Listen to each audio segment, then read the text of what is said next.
Hi hello नमस्कार, स्वागत करते. चॅनलवर नवीन आले असतील आणि चॅनलला सबस्क्राईब नसेल केले तर नक्की चॅनलला सबस्क्राईब करा. जुने असाल आणि अजूनही नसेल केलं तर चॅनलला नक्की सबस्क्राईब करा.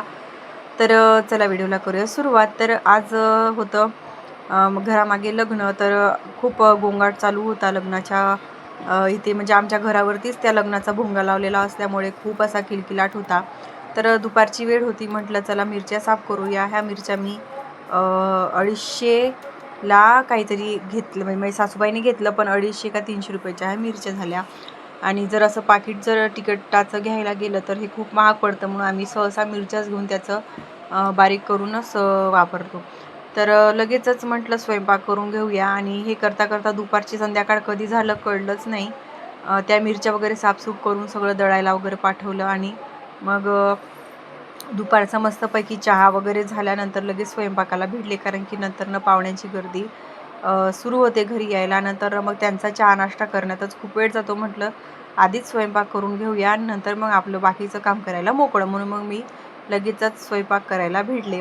तुम्ही बघत असाल तर ही जी मी साडी घातलेली आहे, ही साडी माझ्यावरती खूप सूट होत होती, कारण की तिथल्या प्रत्येकजण बाया मला खूप छान साडी आहे असं म्हणू लागल्या होत्या.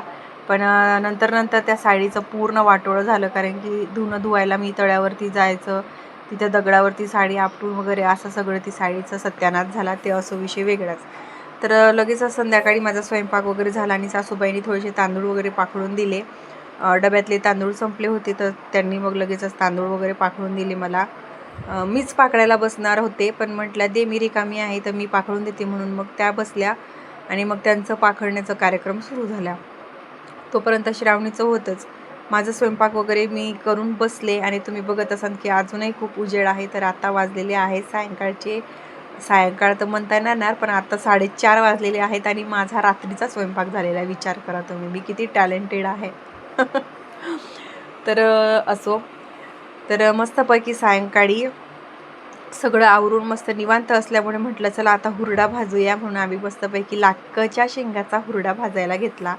तेवढ्यात आमची मोठी गाडी पण आली आणि गाडी आल्यावरती माझ्या सासूबाई म्हटल्या आता पटापट करून घेते, नाही तर तुझ्या सासऱ्याचा ओरडा खावा लागेल. म्हणून सासूबाईंनी पटकन दिव्याचं हे पेटवलं आणि तिथे हुरडा पेटवायला सुरुवात केली. तर तुम्ही बघू शकता तेव्हा लगेच गाडीचा हॉर्न वाजला आणि गाडी आली. आता म्हटल्या सासूबाई आता काही खरं नाही, पण असो, म्हणून मग आम्ही पटापटा हुरडा भाजून घेतला.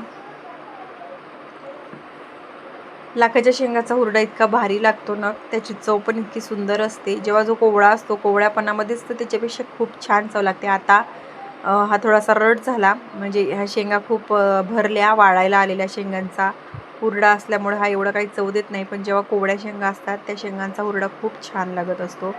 तर सध्या ही माझी गावची ट्रिप चालू आहे. तर तुम्हाला कसं व्हिडिओ वाटत आहे नक्की मला कमेंटमध्ये सांगा. आणि अजूनही चॅनलला सबस्क्राईब नसेल केलं तर नक्की चॅनलला सबस्क्राईब करा आणि व्हिडिओला लाईक करा आणि चॅनलला प्लीज सबस्क्राईब करा. व्हिडिओ शेवटपर्यंत नक्की बघा. गुड नाईट, शुभरात्री, बाय बाय.